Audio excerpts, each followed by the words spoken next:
Percy Jackson and the Olympians, Book 1, The Lightning Thief. Written by Riordan. Read by Trey, Milton. I accidentally vaporized my pre-algebra teacher. Look, I didn't want to be a half-blood. If you're reading this because you think you might be one, my advice is, close this book right now, believe whatever lie your mom or dad told you about your birth, and try to lead a normal life. Being a half-blood is dangerous. It's scary. Most of the time it gets you killed in a painful, nasty way. If you're a normal kid reading this because you think it's fiction, great, read on. I envy you for being able to believe that none of this ever happened. But if you recognize yourself in these pages, if you feel something stirring inside, stop reading immediately. You might be one of us, and once you know that, it's only a matter of time before they sense it too, and they'll come for you. Don't say I didn't warn you. My name is Percy Jackson. I'm 12 years old. Until a few months ago, I was a boarding student at Yancey Academy, a private school for troubled kids in upstate New York. Am I a troubled kid? Yeah, you could say that. I could start at any point in my short, miserable life to prove it. But things really started going bad last May, when our 6th grade class took a field trip to Manhattan. 28 mental case kids and 2 teachers on a yellow school bus, heading for the Metropolitan Museum of Art to look at ancient Greek and Roman stuff. I know, sounds like torture. Most Yancey field trips were, but Mr. Burner, our Latin teacher, was heading this trip, so I had hopes. Mr. Burner was this middle-aged guy in a motorized wheelchair. He had thinning hair and a scruffy beard, and a frayed tweed jacket, which always smelled like coffee. You wouldn't think he'd be cool, but he told stories and jokes and let us play games in class. He also had this awesome collection of Roman armor and weapons, so he was the only teacher whose class didn't put me to sleep. I hoped that the trip would be okay. At least, I hoped that, for once, I wouldn't get in trouble. Boy, was I wrong. See, bad things happen to me on field trips. Like at my 5th grade school, when we went to Statatoga Battlefield, I had this accident with a Revolutionary War cannon. I wasn't aiming for the bus, but of course I got expelled anyway. And before that, at my 4th grade school, when we took a behind-the-scenes tour of the Marine World Shark Pool, I sort of hit the wrong lever on the catwalk and our class took an unplanned swim. And the time before that, well, you get the idea. This trip, I was determined to be good. All the way into the city, I put up with Nancy Bobfit, the freckly, red-haired, kleptomatic girl, hitting my best friend Grover in the back of the head with chunks of peanut butter and ketchup sandwiches. Grover was an easy target. He was scrawny, he cried when he got frustrated. He must have been held back several grades, because he was the only 6th grader with acne and the start of a wispy beard on his chin. On top of all that, he was a cripple. He had a note excusing him from PE for the rest of his life because he had some muscular disease in his legs. He walked funny, like every step hurt him. But don't let that fool you. You should have seen him run when it came enchilada day at the cafeteria. Anyway, Nancy Bobfit was throwing wads of sandwich that stuck in his curly brown hair, and she knew I couldn't do anything back to her because I was already on probation. The headmaster had threatened me with death by in-school suspension if anything bad, embarrassing, or even mildly entertaining happened on this trip. I'm going to kill her, I mumbled. Grover tried to calm me down. It's okay. I like peanut butter. He dodged another piece of Nancy's lunch. That's it. I started to get up, but Grover pulled me back to my seat. You're already on probation, he reminded me. You know who'll get blamed if anything happens. Looking back on it, I wish I'd decked Nancy Bobfit right then and there. In-school suspension would have been nothing compared to the mess I was about to get myself into. Mr. Burner led the museum tour. He rode up front in his wheelchair, guiding us through the big echoey galleries, past marble statues and glass cases full of really old black and orange pottery. It blew my mind that this stuff survived 2,000, 3,000 years. He gathered us around a 3-foot-tall stone column with a big sphinx on the top, and started telling us about how it was a grave marker, a steal, for a girl about our age. He told us about the carvings on the side. I was trying to listen to what he had to say because it was kind of interesting. But everyone around me was talking, and every time I told them to shut up, our other teacher, chaperone, Mrs. Dodds, gave me the evil eye. Mrs. Dodds was the little math teacher from Georgia, who always wore a black leather jacket. Even though she was 50 years old, she looked mean enough to ride a Harley right into your locker. She'd come to Yancey halfway through the year, when our last math teacher had a nervous breakdown. From her first day, Mrs. Dodds loved Nancy Bobfit and figured I was devil spawn. She would point her crooked finger at me and say, Now, honey. real sweet, and I knew I was going to have after school detention for a month. One time, after she made me erase answers out of an old math workbook until midnight, I told Grover I didn't think Mrs. Dodds was human. He looked at me real serious and said, You're absolutely right. Mr. Burner kept talking about Greek funeral art. Finally, Nancy Bobfitz snickered something about the naked guy on the steel. I turned around and said, Will you shut up? It came out louder than I meant it to. The whole group laughed, and Mr. Burner stopped his story. Mr. Jackson, he said, did you have a comment? My face was totally red. I said, No, sir. Mr. Burner pointed at one of the pictures on the steel. Perhaps you could tell us what this picture represents. I looked at the carving and felt a flush of relief because I actually recognized it. That's Kronos eating his kids, right? Yes, Mr. Burner said, obviously not satisfied. And he did this because? Well, I racked my brain to remember. Kronos was the king god and... God? Mr. Burner asked. Titan, I corrected myself. And he didn't trust his kids who were the gods, so, Kronos ate them, right? But his wife hid baby Zeus and gave Kronos a rock to eat instead. And later, when Zeus grew up, he tricked his dad Kronos into barfing up his brothers and sisters. Ew, said one of the girls behind me. And so there was this big fight between the gods and titans, I continued. And the gods won? Some snickers from the group. Behind me, Nancy Bobfit mumbled to her friend. Like we're gonna need this in real life? Like it's gonna say on our job application, please explain why Kronos ate his kids? And why, Mr. Jackson?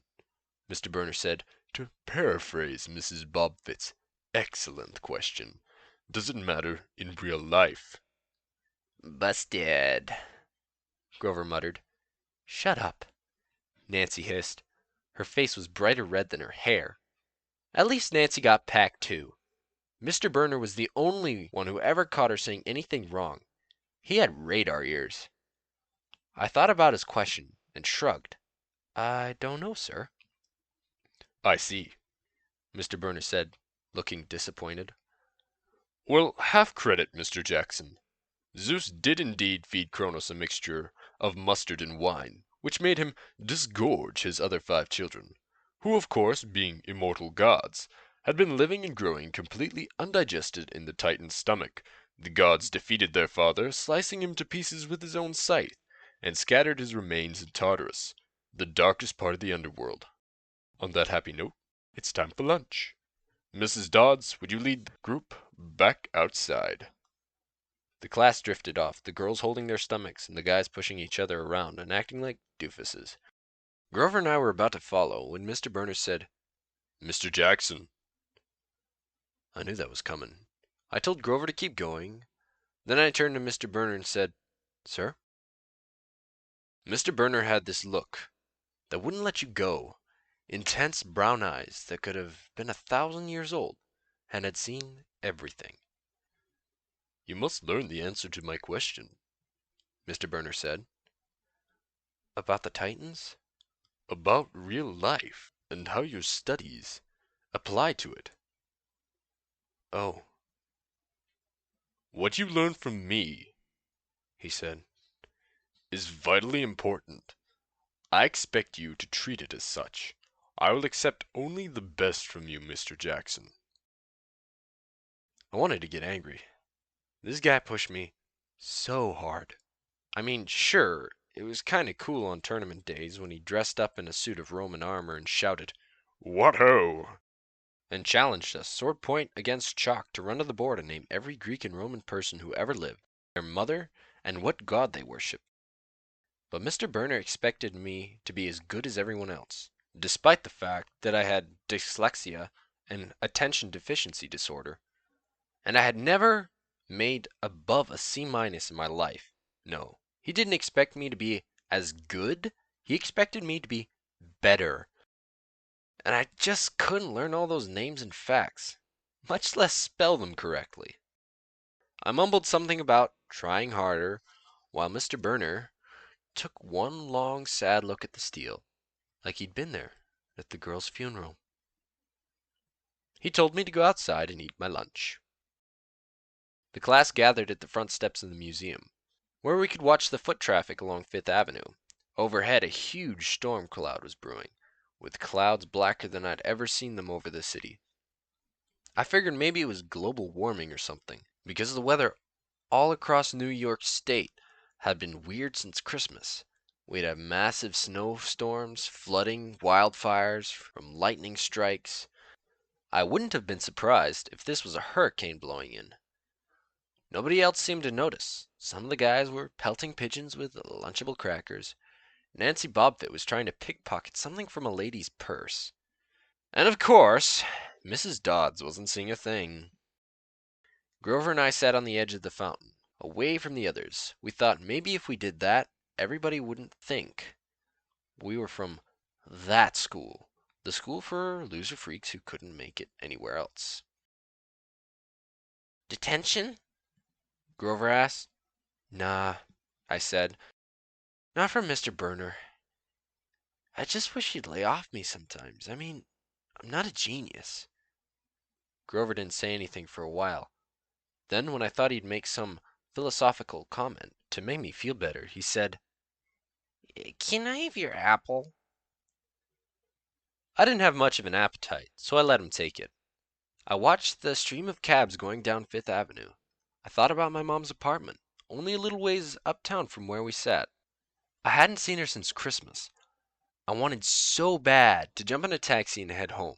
She'd hug me and be glad to see me, but she'd be disappointed too. She'd send me right back to Yancey, remind me that I had to try harder. Even if this was my sixth school in 6 years, I was probably going to be kicked out again. I wouldn't be able to stand that sad look she'd give me. Mr. Burner parked his wheelchair at the base of the handicap ramp. He ate celery while he read a paperback novel. A red umbrella stuck out from the back of his chair, making it look like a motorized cafe table.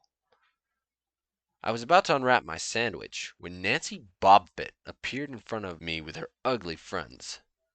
I guess she'd gotten tired of stealing from tourists and had dumped her half-eaten lunch in Grover's lap. Oops. She grinned at me with her crooked teeth. Her freckles were orange, as if somebody had spray painted her face with liquid Cheetos. I tried to stay cool. The school counselor had told me 1,000,000 times, count to 10, get control of your temper. But I was so mad my mind went blank. A wave roared in my ears. I don't remember touching her, but the next thing I knew, Nancy was sitting on her butt in the fountain screaming, "Percy pushed me!" Mrs. Dodds materialized next to us. Some of the kids whispered, "Did you see?" Water? Like it grabbed her. I didn't know what they were talking about. All I knew was I was in trouble again. As soon as Mrs. Dodds was sure poor little Nancy was okay, promising to get her a new shirt at the museum gift shop, etc., etc., Mrs. Dodds turned on me. There was a triumphant fire in her eyes, as if I'd done something she'd been waiting for all semester. Now, honey. I know, I grumbled. A month of erasing workbooks. That wasn't the right thing to say. Come with me. Mrs. Dodds said. Oh, wait. Grover yelped. It was me. I pushed her. I stared at him, stunned. I couldn't believe he was trying to cover up for me. Mrs. Dodd scared Grover to death. She glared at him so hard his whiskery chin trembled. I don't think so, Mr. Underwood, She said. but you will stay here. Grover looked at me desperately. It's okay, man, I told him. Thanks for trying. Honey, Mrs. Dodds barked at me. now! Nancy Bobfit smirked. I gave her the deluxe "I'll kill you later" stare. Then I turned to face Mrs. Dodds, but she wasn't there. She was standing at the museum entrance, way at the top of the steps, gesturing impatiently for me to come on. How'd she get there so fast? I have moments like that a lot, when my brain falls asleep or something, and the next thing I know I've missed something, as if a puzzle piece fell out of the universe and left me staring at the blank place behind it. The school counselor told me that was part of ADHD, my brain misinterpreting things. I wasn't so sure. I went after Mrs. Dodds. Halfway up the steps, I glanced back at Grover. He was looking pale, cutting his eyes between Mr. Burner and me, like he wanted Mr. Burner to notice what was going on. But Mr. Burner was absorbed in his novel. I looked back up. Mrs. Dodds had disappeared again. She was now inside the building, at the end of the entrance hall. Okay, I thought. She's going to make me buy a new shirt for Nancy at the gift shop. But apparently, that wasn't the plan. I followed her deeper into the museum. When finally I caught up to her, we were back in the Greek and Roman section. Except for us, the gallery was empty. Mrs. Dodds stood with her arms crossed in front of the big marble frieze of the Greek gods. She was making this weird noise in her throat, like growling. Even without the noise, I would have been nervous. It's weird being alone with a teacher, especially Mrs. Dodds. Something about the way she looked at the frieze, as if she wanted to pulverize it. You've been giving us problems, honey, She said. I did the safe thing. I said, "Yes, ma'am." She tugged at the cuffs of her leather jacket. Did you really think you'd get away with it? The look in her eyes was beyond mad. It was evil. She's a teacher, I thought nervously. It's not like she's gonna hurt me. I said, I'll try harder, ma'am." Thunder shook the building. We're not fools, Percy Jackson, Mrs. Dodds said. It was only a matter of time before we found out. Confess and you will suffer less pain. I did not know what she was talking about. All I could think of was the teachers must have found the illegal stash of candy I'd been selling out of my dorm room, or maybe they'd realized I'd got my essay on Tom Sawyer from the internet without even reading the book. And now they're going to take away my grade, or worse, they're going to make me read the book. Well, She demanded. "Ma'am, I don't—" your time is up, she hissed. Then the weirdest thing happened. Her eyes began to glow like barbecue coals. Her fingers stretched, turning into talons. Her jacket melted into large, leathery wings. She wasn't human. She was a shriveled hag with bat wings and claws and a mouth full of yellow fangs. And she was about to slice me to ribbons. Then things got even stranger. Mr. Burner, who'd been out in front of the museum a minute before, wheeled his chair into the doorway of the museum gallery, holding a pen in his hands. "What ho, Percy!" he shouted, and tossed the pen through the air. Mrs. Dodge lunged at me. With a yelp, I dodged and felt talons slash the air next to my ear. I snatched the ballpoint pen out of the air, and when it hit my hand, it wasn't a pen anymore. It was a sword, Mr. Burner's bronze sword, which he always had used on tournament days. Mrs. Dodds spun towards me with a murderous look in her eyes. My knees felt like jelly. My hands were shaking so bad I almost dropped the sword. She snarled, Die, honey! She flew straight at me. Absolute terror ran through my body. I did the only thing that came naturally. I swung the sword. The metal blade hit her shoulder and passed clean through her body as if she'd melted. Mrs. Dodds was a sandcastle in a powder fan. She exploded into yellow powder, vaporized on the spot, leaving nothing but a smell of sulfur and a dying screech, and a chill of evil in the air, as if those two glowing red eyes were still watching me. I was alone. There was a ballpoint pen in my hand, and Mr. Burner wasn't there. Nobody was there. My hands were trembling. My lunch must have contained magic mushrooms or something. Had I imagined the whole thing? I went back outside. It had started to rain. Grover was sitting by the fountain, a museum map tented over his head. Nancy Bobfit was still standing there, soaked from her swim in the fountain, grumbling to her ugly friends. When she saw me, she said, I hope Mrs. Kerr whipped your butt. I said, Who? Our teacher, duh. I blinked. We had no teacher named Mrs. Kerr. I asked Nancy what she was talking about. She just rolled her eyes and turned away. I asked Grover where Mrs. Dodds was. He said, Who? But he paused. He wouldn't look at me, so I thought he was messing with me. Not funny, man, I told him. This is serious. Thunder boomed overhead. I saw Mr. Burner sitting under his red umbrella, reading his book as if he'd never moved. I went over to him. He looked up, a little distracted. Ah, that would be my pen. Please bring your own writing utensils in the future, Mr. Jackson. I handed Mr. Burner his pen. I hadn't even realized I was still holding it. Sir, I said, where's Mrs. Dodds? He stared at me blankly. Who? The other chaperone? Mrs. Dodds, the pre-algebra teacher. He frowned and sat forward, looking mildly concerned. Percy, there is no Mrs. Dodds on this trip. As far as I know, there has never been a Mrs. Dodds at Yancey Academy. Are you feeling all right? So, yeah. This is Percy Jackson the Lightning Thief, written by Riordan. I think that's how you pronounce his name. Correct me if I'm wrong. So, a little thing about the channel.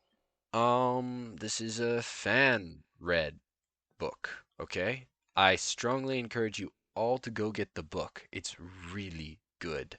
In fact, get the entire series. They're all awesome. If the author has any problems with me doing this, hit me up in the chat, I guess. YouTube, go jump in a lake. Yeah. Comment, like, subscribe.